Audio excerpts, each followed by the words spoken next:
Son las 7:37. Saludamos al abogado Ismael Quintana. Él es académico, experto en Derecho Constitucional. Abogado Quintana, bienvenido. Quisiéramos conocer su punto de vista sobre la importancia que tienen estos cambios que se están dando en importantes organismos, Corte Nacional de Justicia, Corte Constitucional y el nombramiento de un nuevo fiscal de la Nación. Bienvenido. Bueno, buenos días, don Gustavo. Un abrazo para usted, un saludo para la audiencia de Antena 1. Yo le diría que de los procesos de selección que usted nombra, el único que ha caminado y que estaría, digamos, a las puertas de terminar, que está prácticamente concluido, es el proceso de renovación parcial de la Corte Constitucional. Esa ha sido quizá la excepción a la regla general, porque la regla general en el país es que los concursos no avanzan. En el Consejo de Participación Ciudadana no solamente está pendiente, probablemente es el nombramiento más importante, el que usted señala, de quién va a ser el próximo fiscal general del Estado, pero no es el único proceso de selección que está pendiente, que no avanza, que esté estancado, sino que usted tiene designaciones pendientes, por ejemplo, en el caso de la Defensoría del Pueblo. Seguimos años ya con un defensor del pueblo encargado. Tenemos problemas para designar a los vocales del Consejo de la Judicatura, que es otro proceso para mí también fundamental y que está pendiente debido a dos cosas, ha dicho el presidente del Consejo. Primero, a que el Consejo no está completo en su integración debido a esta disputa que hay entre dos personas, me parece que Ayerbe y Rosero, que se disputan esa consejería, y al hecho de que el propio presidente de la República, no sabemos por qué razón, no ha enviado la terna de aspirantes a la vocalía por parte del Ejecutivo para el Consejo de la Judicatura. Entonces, fíjese usted que ahí tenemos al menos 3 procesos de selección que no caminan. Por otro lado, el fallido concurso de renovación de la Corte Nacional de Justicia. Son 3 o 4 ocasiones en las cuales ese proceso no ha caminado, en medio de aquello declaratorias de nulidad, que han impedido que este proceso termine como debía ya haber terminado, Gustavo, el año anterior.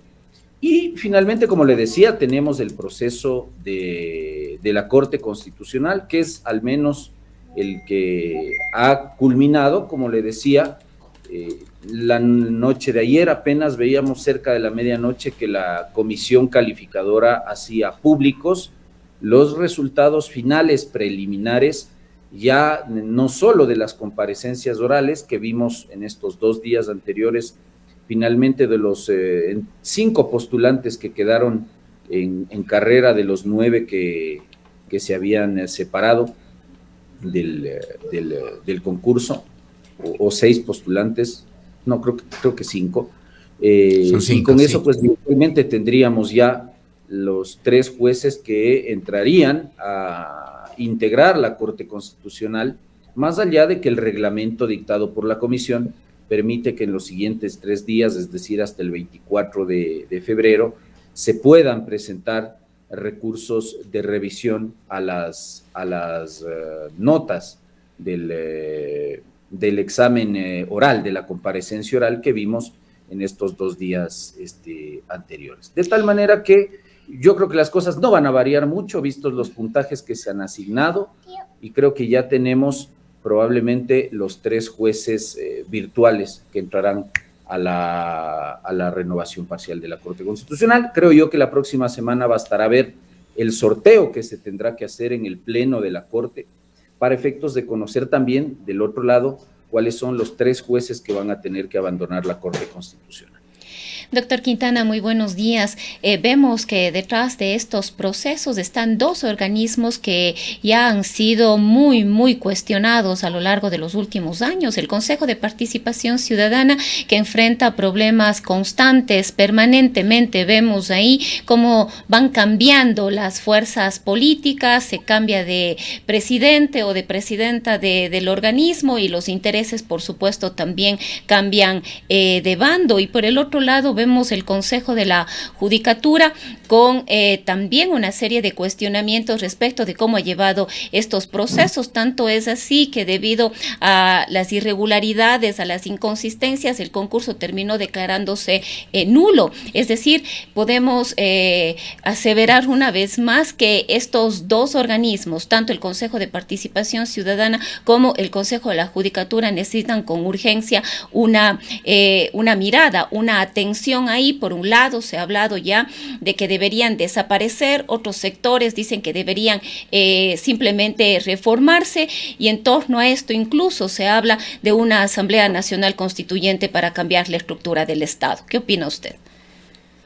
A ver, usted plantea, Rosana, primero buenos días, le mando un abrazo también a usted a la distancia. Usted plantea varias cosas ahí.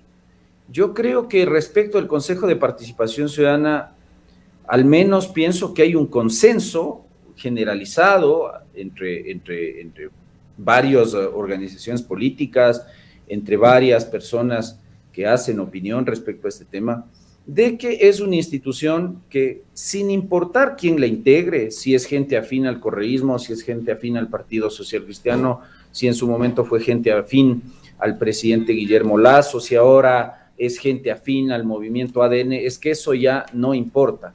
El problema es que intégrese como se integre, este organismo es ajeno al diseño institucional.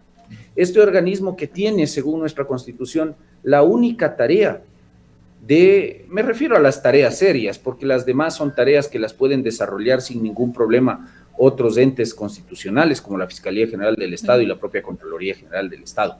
Pero en lo que tiene que ver con la designación de autoridades de control, este es el organismo que concentra este poder tan importante de nombrar superintendentes, de nombrar vocales del Consejo de la Judicatura, vocales del Consejo Nacional Electoral, jueces del Tribunal Contencioso Electoral, fiscal, contralor, procurador, defensor del pueblo, defensor público, entre otras autoridades que ejercen, según la Constitución, importantes atribuciones. Y lo que hemos visto a lo largo de todo este tiempo, porque esto que estamos conversando y criticando, de las demoras, de los estancamientos en los procesos de selección, no es un tema que deba ser solamente atribuido a la integración actual del Consejo de Participación Ciudadana. Y es que este organismo en sí mismo genera predicamentos. Fíjese usted que desde 2018-19 para acá, empezando por la presidencia del cura Tuárez, que se le llamaba al señor Carlos José o José Carlos Tuárez, pasando por la presidencia de Cristian Cruz, me parece que fue, Sofía Almeida, luego estuvo este señor Ulloa, y los que han venido después, Allen Berbera, Nicole Bonifaz, ahora está Andrés Pantoni, es decir, ni siquiera los propios vocales han logrado mantenerse en el cargo. Algunos han sido destituidos y censurados vía juicio político, y hay otros que han sido destituidos por incumplimiento de sentencias de la propia Corte Constitucional. Entonces, eso puede dar cuenta de que este organismo no solo que es ajeno, como le decía Rosana, al sistema institucional, sino que entonces, al tener tanto problema interno, no permite que los procesos de designación de autoridades avancen. En muchos casos, por vagancia. Por ejemplo, caso de la Defensoría del Pueblo, es un tema de vagancia. El señor que está encargado de esa institución lo está al menos 3 o 4 años. Quiere decir que en 4 años al Consejo de Participación Ciudadana no le ha dado la gana de hacer el concurso. En el caso de la Fiscalía General del Estado es otro tanto. En abril vence el periodo constitucional de la fiscal general Diana Salazar. Ya debiéramos estar en la etapa final del proceso de selección y resulta que ni siquiera se ha nombrado la Comisión Ciudadana de Selección para instrumentar el concurso. ¿Qué pasaría con la Fiscalía si este proceso de elección se extiende más allá de las elecciones nacionales, si es que hay un eventual cambio de gobierno? Bueno, el Código Orgánico de la Función Judicial, que es la norma que regula estos aspectos digamos, institucionales de quien ejerce la máxima autoridad de la Fiscalía General del Estado, establece la posibilidad de una prórroga. Esa sería una alternativa, es decir, que la Fiscal General del Estado se prorrogue en el cargo. Ahora, ¿se imagina ese escenario ante la eventualidad de que Luisa González gane con la presidencia con ella, con Alianza, perdón, con el movimiento Revolución Ciudadana, gobernando al país y la fiscal en funciones. Sí, digamos, a mí no me disgustaría porque de alguna manera habría un balance, un equilibrio entre esos poderes, porque además, constitucionalmente, al presidente de la República, en este caso hipotético, vamos a poner a la señora González, o también incluso si la ganara en segunda vuelta el señor Daniel Noboa, no le debería interesar quién es, a qué color y a qué estamento u organización política responde quien ejerce la titularidad de la Fiscalía General del Estado, lo que nos debería interesar a todos. ¿No escapa su conocimiento de la persecución que ha tenido la fiscal del Estado del correísmo? No, por supuesto que sí, por supuesto que sí. Yo por eso no sé, yo le estoy dando, digamos, el marco normativo que regula este tipo de circunstancias. El Código Orgánico de la Función Judicial dice que se prorrogará en funciones hasta ser legalmente reemplazada. Ahora, esa podría ser una alternativa.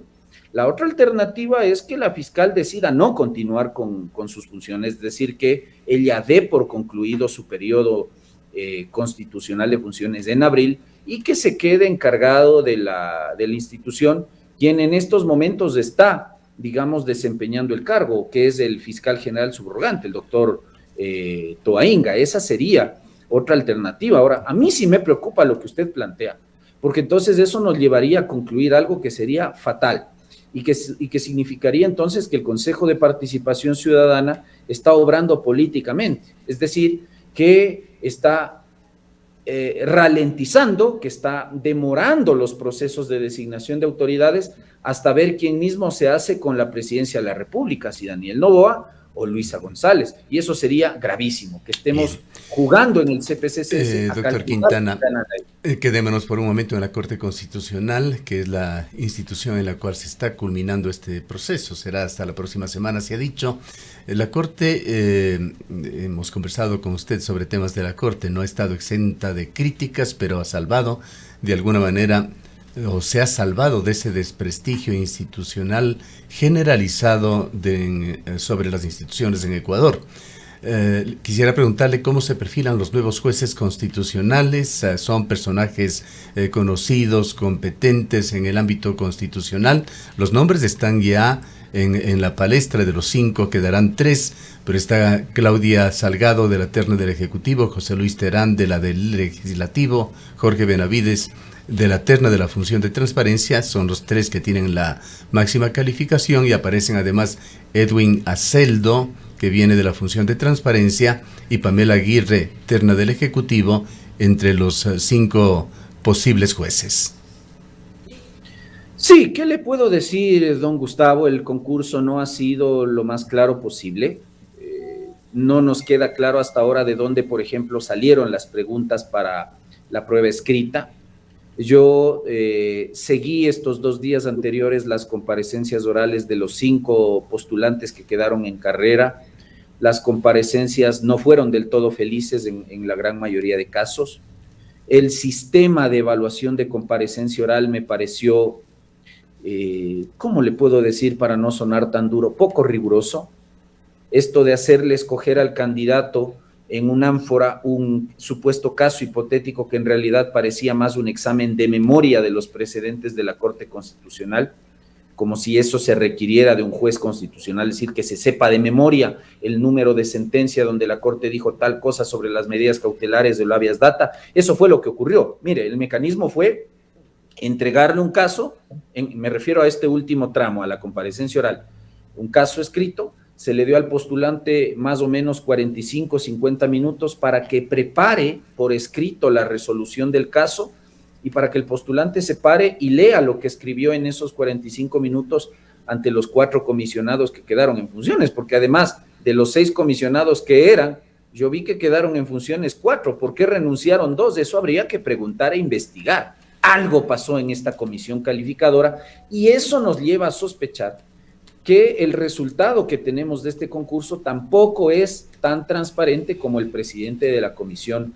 lo quiere pintar. Ahora, usted me dice, bueno, de angas o de mangas tenemos ya liminarmente 3 nombres, la doctora Claudia Salgado, el doctor Terán y el profesor Jorge Benavides. De los tres nombres, yo conozco a dos personas de ahí, y de los tres nombres, más allá de que yo conozco a la doctora Claudia Salgado, el único postulante virtualmente electo juez constitucional que tiene una cercanía con el derecho constitucional y cierta experiencia a nivel de Corte Constitucional es Jorge Benavides. Jorge Benavides fue en su momento asesor de la Corte Constitucional en las épocas del gobierno de Rafael Correa, eso hay que decirlo también, porque me parece que en un ejercicio de transparencia hay que también verificar incluso cuáles han sido las cercanías de los aspirantes a jueces con los gobiernos de turno. Jorge Benavides es un funcionario que ha trabajado en la Corte Constitucional de Patricio Pazmiño, es decir, del gobierno de Correa, que además fue secretario, o más bien dicho, subsecretario jurídico de la presidencia del gobierno de Guillermo Lasso y viceministro del Trabajo en el gobierno de Guillermo Lasso, y que se mantuvo en su momento como presidente del directorio de EMCO a inicios del gobierno de Daniel Noboa. Es decir, se trata de una persona que tiene un recorrido político, al menos en los últimos gobiernos. No tuvo función pública en el gobierno de Lenín Moreno, pero sí en los gobiernos que le estoy comentando. Jorge Benavides es una persona que tiene experiencia docente, académica, teórica en el derecho constitucional. Ese es su fuerte, esa es su virtud. Pero me parece, y lo digo con profundo respeto a Jorge Benavides, que además es un colega a quien yo estimo y quiero mucho, pero pienso que el talón de Aquiles de Jorge es su inexperiencia práctica. Jorge no ha ejercido la profesión, Jorge no ha pisado un tribunal, Jorge no ha patrocinado casos constitucionales, y me parece que eso, como ya lo hemos visto en otros casos de jueces que integran la actual Corte Constitucional, le va a pasar factura, y a mí me preocupa que otra vez caigamos en el error de designar jueces que llegan allá no a poner su mejor contingente, y como yo decía en otro espacio donde me preguntaban de este tema, en donde los jueces lleguen a culminar su carrera profesional ahí, sino que llegan a aprender, y el problema es que muchas veces llegan a aprender dañando las cosas, porque como se dice coloquialmente, dañando se aprende. El problema es que a la Corte nos llegan repuestos de carros o carros dañados, a la Corte llegan casos, realidades y problemas humanos que hay que resolver, y para eso se requiere no solamente el conocimiento teórico, que Jorge lo tiene, yo no lo discuto, pero se requiere también en gran parte el conocimiento y la experiencia práctica que Jorge lamentablemente no lo tiene. Y ese es el único candidato de quien yo puedo decir que tiene de alguna manera una cercanía con las labores que tiene que desempeñar una Corte Constitucional. Del señor Terán, la única referencia que tenemos es que en su momento fue juez de la sala, me parece que de la sala civil de la Corte Nacional de Justicia, o de la sala tributaria, perdón, de la sala tributaria. Entonces me parece que es más bien un perfil afín al área tributaria no constitucional. No es una persona que en nuestro medio sea conocida por haberse desempeñado como docente, como juez o como abogado en libre ejercicio en el derecho constitucional. De hecho, ayer su comparecencia, y por eso su nota final también en el examen de comparecencia oral lo refleja, no alcanzó el puntaje máximo, más allá de que los méritos y su evaluación escrita le alcanzan para llegar hasta aquí en un segundo lugar, pero me parece que es una persona con cero experiencia en lo que tiene que ver. Y de Claudia Salgado, la mejor... Y Claudia es una persona a quien yo conozco en el plano personal, es hija del expresidente de la Corte, del doctor Hernán Salgado. Es el único, francamente, la única cercanía que yo le podría decir que ella tiene con el derecho constitucional. Espero que si finalmente termina posesionándose del cargo, aproveche probablemente los conocimientos de su padre. Claudia es una abogada experta más bien en asuntos de arbitraje, de métodos alternativos de solución de conflictos. Claudia, además, trabajó en esas áreas en la Procuraduría General del Estado, en la administración del doctor Íñigo Salvador. Esa es, digamos, su experiencia, pero como docente o como litigante en esta materia no tiene ninguna experiencia. Es decir, los tres virtuales jueces tienen un problema, y el problema es su poca experiencia en el litigio en general, por decir su nula experiencia en el litigio. Ninguno ha ejercido la profesión libremente. en el caso de Terán y Claudia Salgado, su nula experiencia en materia constitucional, y eso me preocupa, porque entonces cometemos nuevamente, mis queridos amigos, el error de poner en la Corte Constitucional teóricos, académicos, y en muchos casos gente que no tiene experiencia práctica y teórica también en esta materia.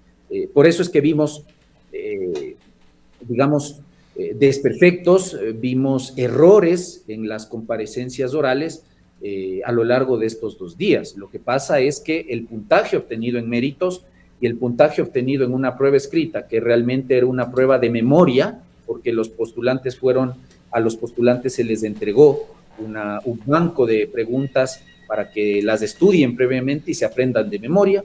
Entonces, básicamente, quienes han obtenido ahí buenos puntajes son quienes tienen buena memoria. Y yo saludo aquello, pero el mecanismo de evaluación que se ha empleado por parte de esta comisión calificadora deja mucho que desear. Y yo Abogado Quintana, quisiera hacerle una pregunta final de mi parte sobre la Corte Constitucional. La Corte en un periodo reciente fue muy criticada, se le acusaba de mantener una ideología, se decía que actuaba con agenda propia, esto sobre todo cuando tenía que resolver temas ambientales, cuando estaba el juez Rodrigo Ávila Santamaría. ¿Qué tan legítimo es que una Corte Constitucional, sus miembros tengan una ideología, una visión política? No hablo de representatividad o de representar intereses político-partidistas, pero ¿qué tan legítimo es estas visiones sobre el país y su interrelación con la Constitución, que es con lo que tienen ellos que trabajar de una Corte Constitucional? A ver, yo creo que ahí hay que distinguir varias cosas, don Gustavo, y yo coincido con usted. No está mal que un juez en general y un juez constitucional tengan un pensamiento, tengan una tendencia ideológica respecto de varios temas, los temas sociales, una visión económica del país, ¿no es cierto? Un juez que tienda más hacia la izquierda, la socialdemocracia, o un juez que tienda más hacia el conservadurismo, hacia una derecha. El problema no es ese, el problema es que usted llegue a ser nombrado juez e imponga en las decisiones, en los fallos, sus sesgos ideológicos. Ese es el problema, porque hay una delgada línea que distingue entre quien hace política constitucional de quien hace justicia constitucional. Y fíjese, esto nos enseñaba en las aulas, me acuerdo, el propio profesor Hernán Salgado, y nos decía, cuidado, si usted quiere en su vida hacer política con la Constitución, postúlese a un cargo de diputado, congresista o asambleísta, porque allá es donde la gente, sobre la base de sus pensamientos, sus sesgos, su ideología, le quiere hacer decir a la Constitución cosas que probablemente no dice. Pero si usted lo que quiere es administrar justicia constitucional, usted tiene como juez un deber, y su deber es incluso anteponer la norma a la que usted está llamado a defender, frente incluso a sus propios pensamientos, sesgos o tendencias ideológicas. Y eso es lo que se le ha criticado en mucho a esta Corte Constitucional, y creo que no va a variar en mucho, visto el pensamiento, por ejemplo, que suele tener Jorge Benavides. Jorge Benavides es de un pensamiento más de izquierda, ¿ya? Es de un pensamiento más afín, por ejemplo, a Alejandra Cárdenas, a Richard Ortiz, a Joel Escudero, a Daniela Salazar y a Carla Andrade. Entonces, seguir sumando gente que probablemente va a imprimir su sesgo ideológico en sentencias me preocupa. De Terán no le puedo decir cuál es su pensamiento, porque es una persona a quien yo no conozco, más allá de la hoja de vida que se ha hecho pública fruto de este concurso y que fue juez del correísmo.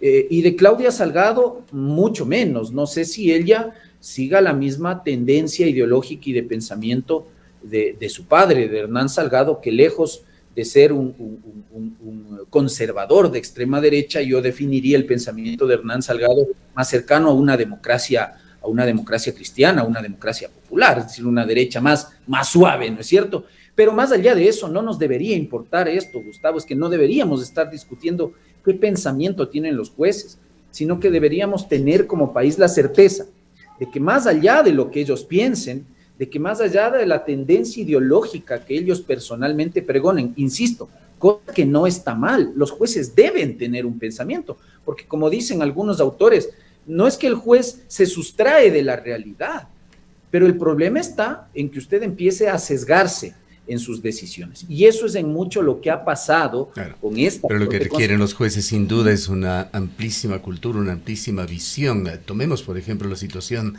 del conflicto armado interno que vive Ecuador y ese debate permanente entre necesidades de seguridad y el respeto a los derechos humanos.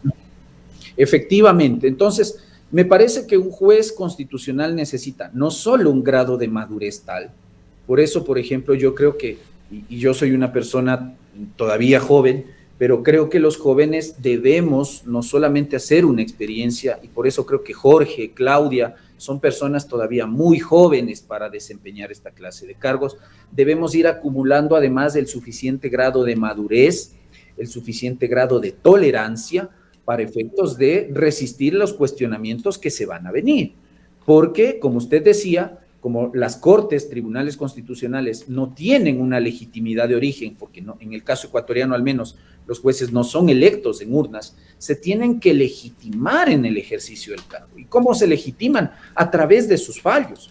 Y evidentemente habrán decisiones, y ha pasado ya con esta corte, hay y habrán decisiones que no van a dejar contento a todo el grupo social. Entonces, claro, por ejemplo, cuando se apruebe el matrimonio igualitario, cuando se apruebe el aborto en casos de violación, los sectores más conservadores cuestionaron esos fallos. Cuando la Corte ha emitido pronunciamientos que tienden más un poco hacia cuestiones más afines a la derecha, que han sido muy pocos casos, por no decirle nulos, claro, la Corte ha recibido la crítica de parte de los otros sectores. Entonces, sí, me parece que eso se requiere en un juez constitucional, bien, independientemente de su preparación. En todo caso, en 8 días habrá humo blanco ya con respecto a la Corte Constitucional, a su nueva estructura. Pienso que no va a variar mucho, porque si usted revisa, la cuarta postulante es la candidata Pamela Aguirre, la ex asesora de Patricio Pazmiño también. Esas cosas hay que recordarlas. Ella saca 34.50 sobre 35 máximos en la comparecencia oral, es decir, incluso con un hipotético recurso de revisión a su calificación de la comparecencia oral, que es lo único que se podría hacer en este caso, ella podría subir 0,5 décimas para llegar al 35, que es el puntaje máximo. Y con eso no le alcanza para echarse abajo la candidatura ni de Claudia Salgado, ni del señor Terán, ni del profesor Jorge Benavides. De tal manera que yo creo que las cosas están decantadas. Claro, pero está también el tema de quiénes salen, qué jueces dejan. Eso nos debe, yo creo que por eso le decía, esa es la segunda parte de esta película. Ahora, yo le diría con toda seguridad, sabemos quiénes entran. Yo creo que eso no va a variar. Podrían llegar a variar los 3 primeros lugares, es decir, si tal vez Benavides presenta un recurso de revisión y sube al primer lugar, o si Claudia Salgado presenta, porque por ejemplo ella saca 33 sobre 50, presenta un recurso de revisión y reconfirma su primer lugar. Eso puede variar, pero a mí me parece que Pamela Aguirre y el señor Aceldo, que además tiene una sentencia donde la propia Corte le manda a sancionar por una mala práctica profesional, entonces me parece que además no tiene sentido que el señor continúe en carrera, pero me parece que el señor Aceldo y la señora Aguirre ya no tienen posibilidades de nada. Creo que esos 3 nombres están decantados. Entonces, más bien, me parece que ahora, como usted dice, debemos estar atentos a la próxima semana, en la que seguramente la Corte Constitucional va a realizar el sorteo y saber quiénes son los 3 jueces que se van. Evidentemente, debiendo aclarar una cosa, y con esto concluyo, Gustavo y Rosana, de los 9 jueces que integran actualmente la Corte, el sorteo solamente se va a poder realizar entre Ali Lozada, Daniela Salazar, Carla Andrade, Teresa Núquez, Carmen Corral y el doctor Enrique Herrería. Quedan exentos de este sorteo los jueces Cárdenas, Escudero y Ortiz, que fueron quienes ingresaron a la Corte en el último proceso de renovación parcial. Entonces, como manda la Ley de Garantías y la Constitución, solamente respecto de estos 6 jueces originales, es sobre quienes va a recaer el sorteo. De entre esos 6, 3 se van, otros 3 conservarán el cargo y serán los 3 que se vayan reemplazados por los que ahora ya se han nombrado. Gracias, insisto. Gracias, doctor Quintana. Queda bastante claro este tema, que no deja de ser un poco enredado, además está sujeto incluso a a sorteos, pero veremos qué es lo que sucede. Ha dejado muy claro usted para nuestros oyentes, razón por la que doblemente le agradecemos. Un abrazo, mis queridos amigos. Buenos días. Declaraciones del doctor Ismael Quintana. Él es catedrático universitario, experto en Derecho Constitucional. Son las 8:07 minutos.